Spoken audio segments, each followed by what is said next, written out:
అభివృద్ధి చేస్తాము అనేది వేరు, చేసి చూపించింది వేరు కదా. వచ్చి 2 years అవుతుంది, అప్పటి నుంచి ఏం అభివృద్ధి చేసిండ్రు? ఇప్పుడు వచ్చే వాళ్ళకే వస్తున్నాయి, రాని వాళ్ళకి ఏం రావట్లేవు. ఇప్పుడు ఉన్న ఇండ్లని కూలగొడుతున్నారు, ఇండ్లు ఇచ్చే వాళ్ళకి ఇండ్లు ఇవ్వట్లేదు. మేము ఇప్పుడు ఇల్లు లేక ఎన్ని రోజులు అవుతుందో. మాకు టీఆర్ఎస్ ప్రభుత్వం ఇల్లు ఇవ్వడానికి అన్ని శాంక్షన్ అయిపోయినాయి.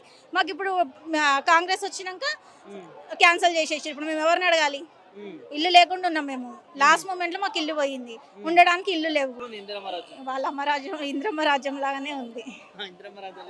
ఇంద్రమ్మ లేరు, కాంగ్రెస్ లేదు అన్నట్టే ఉంది.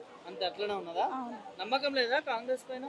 ఇప్పుడు మేము ఒక్కరని చెప్పడం కాదండి, చాలా మంది చెప్తున్నారు. వచ్చినప్పటి నుంచి ఎంతమంది ఏడుస్తున్నారు, అసలు ఒక్కరి ఫేస్ లో సంతోషం లేదు. కాంగ్రెస్ వచ్చినప్పటి నుండి ఎంతమంది ఆడబిడ్డలు ఏడుస్తున్నారు, ఇండ్లు పోయి జాబులు లేక, హైడ్రా పేరుతోటి ఎంతమంది బాధపడుతున్నారు. అసలు ఎప్పుడొస్తే కూడా తెలియదు, ఇచ్చే తర్వాత సంగతి.